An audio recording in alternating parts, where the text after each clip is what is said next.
नमस्कार विद्यार्थी मित्रांनो, स्वागत आहे तुम्हा सर्वांचं. आज आपण महाराष्ट्र नगर परिषदा, नगरपंचायती व औद्योगिक नगरे राज्यसेवा परीक्षा 2023 म्हणजेच नगर परिषद परीक्षेच्या अभ्यासक्रमाबद्दल चर्चा करणार आहोत. नुकतीच काही दिवसांपूर्वी 25 ऑक्टोंबर ते 3 नोव्हेंबर दरम्यान ह्याची परीक्षा होणार आहे नगर परिषदेची. आणि त्याचा जो पहिली पोस्ट होती सिव्हिल इंजिनियरसाठीची, त्या परीक्षेची माहिती, त्याचं स्वरूप आज आपण माहिती करणार आहोत. तर चला सुरू करूया. ह्याचं विभाजन जे असणार आहे, आता ही CBT कम्प्युटर बेस्ड एक्झाम असणार आहे आणि त्याच्यामध्ये त्यांनी काय केलं तर ह्या पेपरमध्येच 2 भाग केलेले आहेत. पहिला 60% म्हणजे 60 मार्कांचा जो भाग ठेवला आहे तो साधारण पारंपरिक सरळ सेवेचा अभ्यासक्रम ठेवलेला आहे. मराठी व्याकरण, इंग्रजी व्याकरण, सामान्य ज्ञान मध्ये ते नेहमीचे आपले सामान्य ज्ञानचे 5 विषय असणार आहेत. इतिहास, भूगोल, विज्ञान, अर्थशास्त्र हे सगळे विषय असणार आहेत. 5 विषय सामान्य ज्ञानमध्ये. आणि बौद्धिक चाचणी, आता बौद्धिक चाचणीमध्ये आपण रिझनिंगवरती जास्त प्रश्न अपेक्षित करू शकतोय, बुद्धिमापन चाचणीवरती, पण अंकगणिताचे सुद्धा काही प्रश्न विचारण्यात येऊ शकतात. त्याच्यामुळे तुम्ही सरासरी असेल, गुणोत्तर व प्रमाण असेल, लसावी मसावी असेल, म्हणजे LCM SCM ह्या गोष्टी करून ठेवायलाच पाहिजे, त्याला काही पर्याय नाही. 60 मार्कांचा म्हणजे मराठीला 15 प्रश्न 30 मार्क, इंग्रजीला 15 प्रश्न 30 मार्क. ह्यांची जी लेवल असणार आहे मराठी आणि इंग्रजी व्याकरणाची ती 12वी लेवल असणार आहे. सामान्य ज्ञान जे इतिहास भूगोल विचारलं जाणार आहे ते पदवी लेवलचं असणार आहे. आणि बौद्धिक चाचणीसुद्धा पदवी लेवलची असणार आहेत. मग हे 15 चोक 60 म्हणजे 4 विषयांचं विभाजन त्यांनी 15 मार्कांमध्ये केलेलं आहे. म्हणजे टोटल 60 प्रश्न 120 मार्क. वेळ देणार आहे तर आपल्याला 70 मिनिटांचा वेळ मिळेल. आणि हे असणार वस्तुनिष्ठ असणार आहेत, म्हणजे 1 प्रश्न 4 ऑप्शन ह्या पद्धतीने हे प्रश्न विचारले जाणार आहेत. परीक्षेच्या माध्यम म्हणजे मराठीचे प्रश्न मराठीमध्येच येतील, इंग्रजीचे प्रश्न इंग्रजीमध्ये. सामान्य ज्ञान आणि बौद्धिक चाचणी हे 2 पेपर मात्र मराठी आणि इंग्रजी दोन्ही भाषेमध्ये मिळतील. आणि जो दुसरा पेपर असणार आहे तो टेक्निकल म्हणजे सिव्हिल इंजिनियरसाठी ही पोस्ट असल्यामुळे 40% जो भाग राहणार आहे तो सिव्हिलचा असणार आहे. त्याचे पॉईंट्स आपण पुढे डिस्कस करणारच आहोत. मग ह्याच्यामध्ये 40 प्रश्न असणार आहेत, 80 मार्क असणार आहेत. ह्याची लेवलसुद्धा इंजिनिअरिंगची BE पदवी लेवल असणार आहेत. म्हणजे असे टोटल कॉमन सिलेबस 60 मार्क, 60 प्रश्न 120 मार्क आणि टेक्निकल 40 मार्कांसाठी म्हणजे 40 प्रश्न म्हणजे 60 आणि 40 100 प्रश्न असणार आहेत टोटल पेपरचे. आणि एकूण कालावधी जो मिळणार आहे तो आपल्याला पहिल्या विभागासाठी 70 मिनिटे आणि टेक्निकलसाठी 50 मिनिटे, असं टोटल 120 मिनिटांचा म्हणजे 2 तासांचा हा पेपर असणार आहे. पेपर ऑब्जेक्टिव्ह आहे, म्हणजे एका प्रश्नासाठी 4 ऑप्शन मिळणार आहेत आपल्याला. दुसरी महत्त्वाची गोष्ट म्हणजे नकारात्मक गुणदान म्हणजे निगेटिव्ह मेथड. नवीन विद्यार्थ्यांना बऱ्याचदा ह्या गोष्टी माहीत नसतात, किंवा जे आत्ताच डिग्री होल्डर आहेत त्या लोकांनी आत्ता सरळ सेवा वारं खूप होतं आणि त्यामध्ये फॉर्म भरला असेल तर त्या लोकांना ते माहीत नसणार आहे. जनरली सरळ सेवा भरतीला नकारात्मक गुणपद्धती लागू नसते, म्हणजे चूक आणि बरोबर एवढंच केलं जातं आणि त्याच्यामध्ये नॉर्मलायझेशन केलं जाते.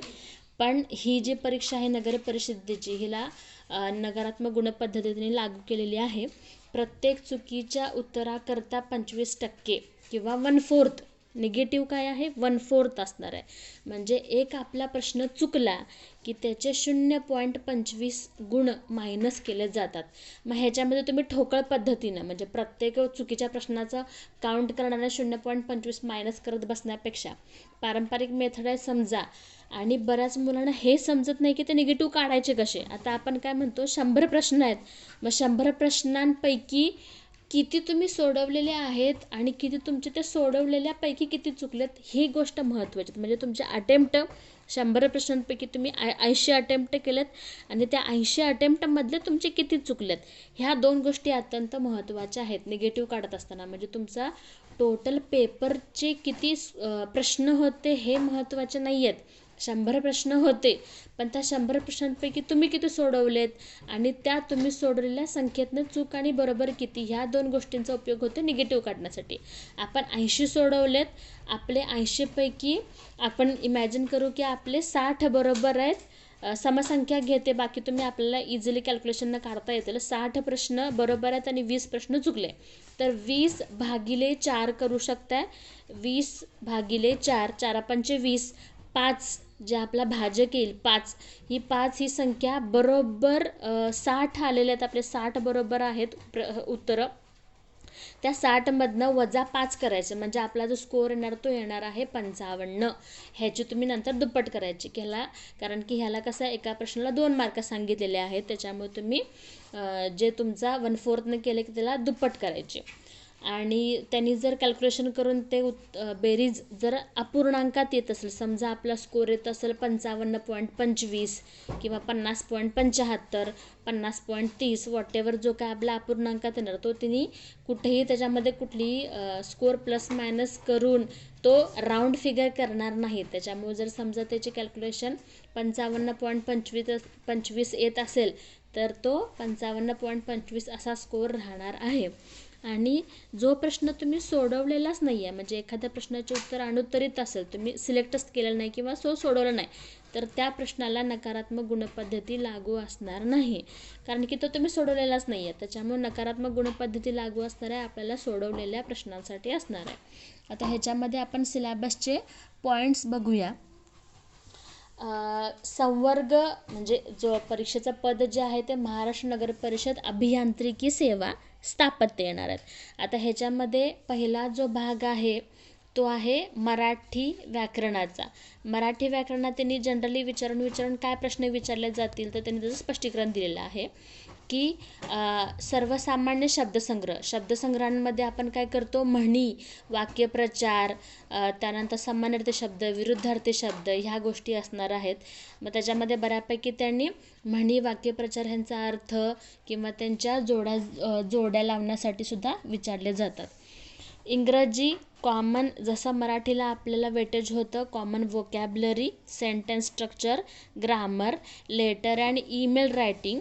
आता ह्याच्यामध्ये बघा letter and email writing, use of idioms and phrases and their meaning and comprehension of passage. आता ह्याच्यामध्ये आपल्याला कॉम्प्रहेन्शन म्हणजे पॅसेजसुद्धा असणार आहे, पॅसेज वाचून त्याच्यावरती प्रश्न द्यायचे. कॉम्प्रहेन्शन म्हणजे आकलन, म्हणजे एक पॅसेजसुद्धा येणार आहे.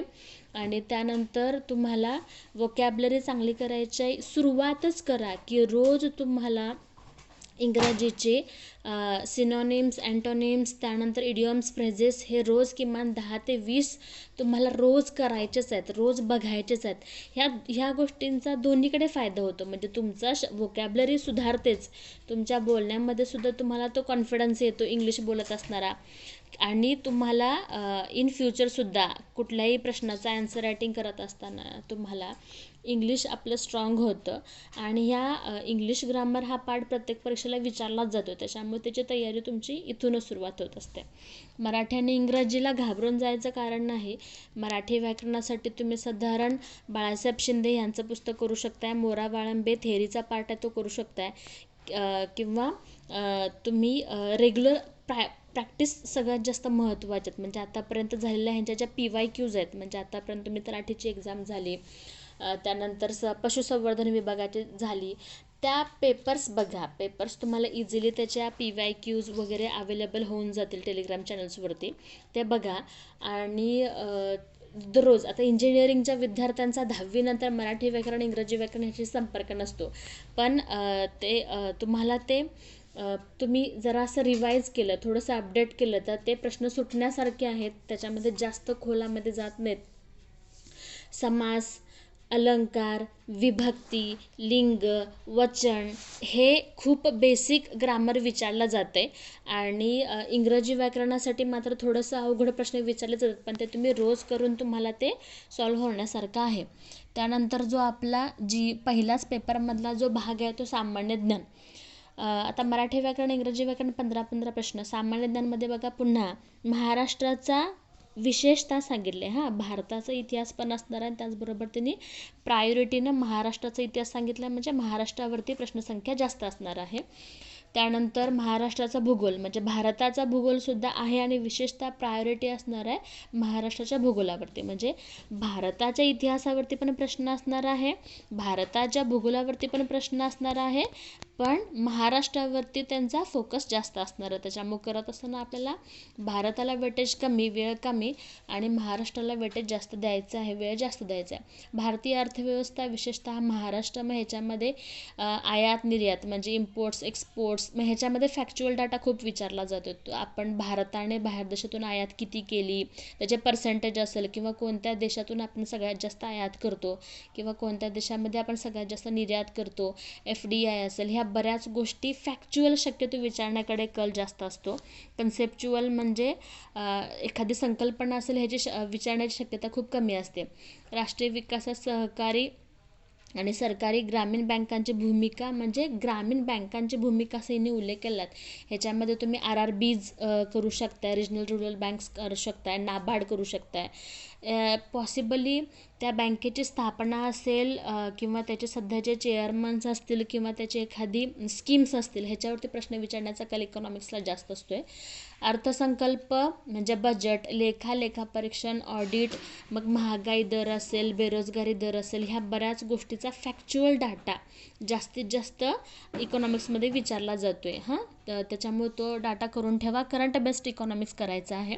भारतीय राज्यव्यवस्था प्रायोरिटीनं इथं असणार आहे कन्सेप्ट शक्यतो जास्तीत जास्त पडतात, किंवा कलमं म्हणजे भारताच्या घटनेचा प्राथमिक अभ्यास, मग ह्याच्यामध्ये घटना समिती येणार आहे. संसद व राज्य विधानमंडळामध्ये त्यांनी पंतप्रधान, मुख्यमंत्री, राज्यपाल, त्यानंतर आपले राष्ट्रपती ह्यांची कलमं ह्यांची कार्य, पर्टिक्युलर कलमांवरती जास्तीत जास्त प्रश्न येतात. राज्यव्यवस्था प्रशासन म्हणजे पंचायत राजचा पण पार्ट ह्याच्यामध्ये केलेला आहे. पंचायत राज मी करत असताना ग्राम प्रशासन सगळ्यात जास्त महत्त्वाचं आहे.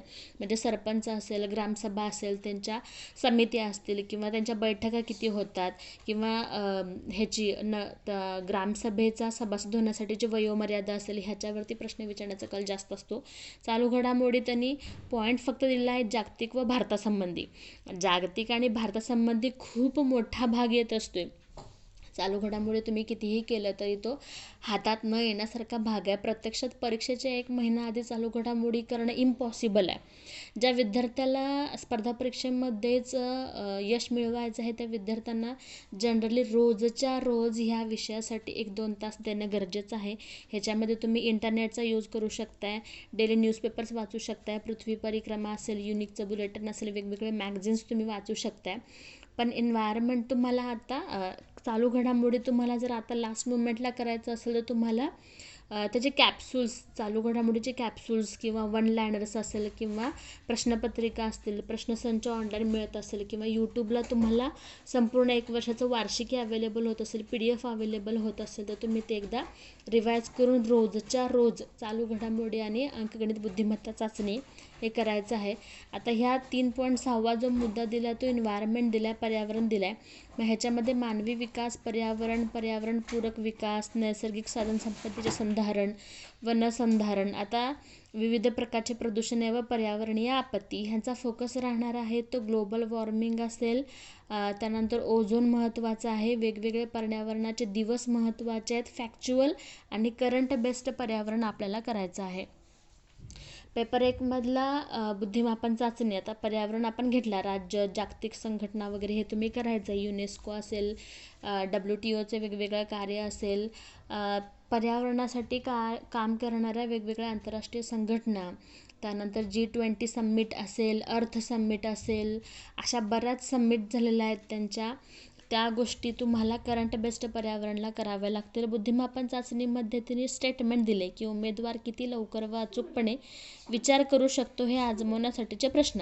मग ह्याच्यामध्ये त्यांनी दिलेला आहे अंकगणित, बेरीज, वजाबाकी, गुणाकार, भागाकार, दशांश, अपूर्णांक व टक्केवारी.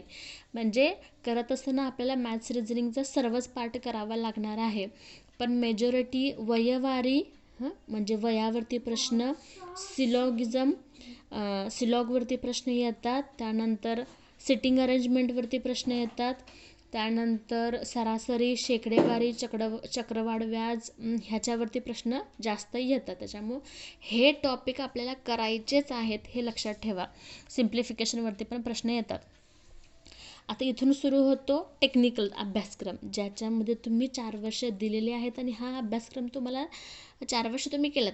आता ज्यांचा डिग्रीनंतर गॅप पडलेला आहे त्या विद्यार्थ्यांसाठी हे रिवाईज करावं लागणार आहे, पण ज्यांच्या आत्ता अलीकडे डिग्री झालेली आहे त्यांना हे सगळं फ्रेश असणार आहे. ह्या पॉईंट्स तुम्ही बघितल्या सांगू शकता की हे मला कुठं अवेलेबल होईल किंवा हे कुठनं व्हायचं आहे, पण तरी पण आपण त्याचे एक पॉईंट्स बघूया. सिव्हिलचा जो 40 मार्कांसाठीचा, म्हणजे हा जो सिलेबस सुरू होतो तो 40 प्रश्नांसाठी आहे. 80 मार्कांसाठी पेपर सेकंडचं वेटेज आहे. 40 प्रश्न विचारले जातील आणि तुम्हाला 50 मिनिटाचा वेळ मिळणार आहे. आता ह्यातला पहिला जो पॉईंट दिला तो बिल्डिंग कन्स्ट्रक्शन अँड मटेरियल्स, ह्यामध्ये जे काही पॉईंट्स दिले ते तुम्हाला तिथं समोर दिसतील. त्यानंतर जो तुम्हाला टेक्निकलमधला जो 1.1 पॉईंट आहे तो इंजिनिअरिंग मेकॅनिक्स हा पॉईंट असणार आहे. त्यानंतर तुम्हाला जे असणार आहे construction planning and management, strength of materials, theory of structures, structural analysis आणि स्टील स्ट्रक्चर्स. त्यानंतर design of reinforced construction structures. त्यानंतर सर्वेईंग, इस्टिमेट कॉस्टिंग अँड व्हॅल्युएशन. आता इस्टिमेट कॉस्टिंग अँड व्हॅल्युएशन, त्यानंतर जो 6वा मुद्दा आहे ह्याच्यावरती प्रश्न येऊ शकतात. 7व्या मुद्द्यावरती पण प्रश्न येऊ शकतात. 10वा मुद्दा आहे फ्लूइड मेकॅनिक्स, त्यानंतर fluid mechanics engineering, hydrology, geotechnical engineering, त्यानंतर highway engineering, bridge engineering, environmental इंजिनिअरिंगवरती पण प्रश्न येण्याची जास्त शक्यता आहे. वॉटर सप्लाय, त्याच्यामध्ये सब पॉईंट आहेत. Water supply engineering, waste water engineering and pollution control, ह्याच्यावरती पण प्रश्न येऊ शकतात. Solid waste management, applied mathematics पण विचारलं जाऊ शकते, म्हणजे विचारलं जाणार आहे, सिलेबसमध्ये दिलेला आहे. त्याच्यामध्ये मग मॅट्रिक्स असणार, पर्सेंटाईल डिफरन्सिएशन्स असणार आहेत. त्याच्यानंतर जो आहे ते डबल इंटिग्रेशन आहे आणि ट्रिपल इंटिग्रेशन आहे.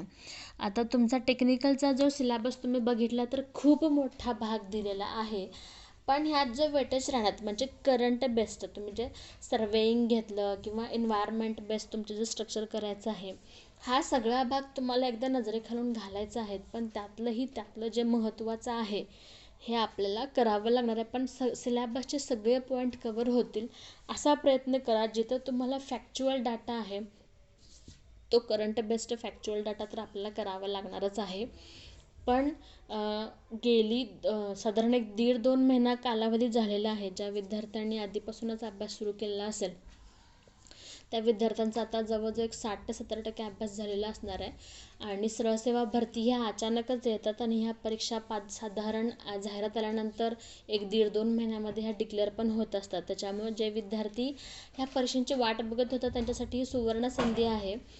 प्लस ही परीक्षा जी होते ती पारदर्शी होत असते. त्याच्यामुळे विद्यार्थ्यांनी आत्तापर्यंत जेवढा अभ्यास केलेला आहे, म्हणजे ज्यांचं GS चांगलं आहे, जे MPSC करत आहेत, UPSC करत आहेत किंवा कंबाईनचे एक्झाम्स करत आहेत, त्या विद्यार्थ्यांचा पहिला पेपर नो डाऊट खूप चांगला असणार आहे.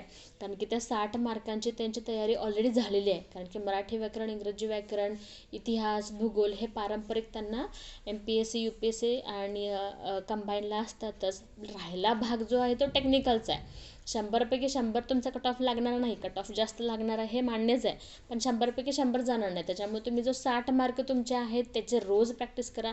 टेक्निकलचा जो अभ्यास आहे तर टेक्निकलमधल्या 40 प्रश्नांपैकी किमान आपल्याला 25 ते 30 प्रश्न सोडवता येतील आणि त्याची ॲक्युरेसी मॅक्झिमम असेल, जास्तीत जास्त असेल असा विद्यार्थ्यांनी जर प्रयत्न केला तर तुम्हाला ह्या परीक्षेमध्ये नक्की यश मिळेल.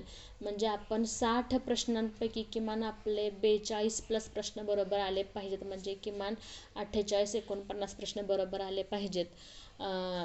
शक्यतो करा साधारण 42 किंवा 40 आपले प्रश्न बरोबर येतील. त्यानंतर टेक्निकलमधले 10 ते किमान 20 प्रश्न बरोबर येतील. म्हणजे आपले टोटल जर 60 ते 70 एवढा जर आपला टोटल प्रश्न बरोबर येत असतील तर मग आपण कुठे 140-150+ जाऊ शकतो, कारण की कट ऑफ जास्त लागणार आहे.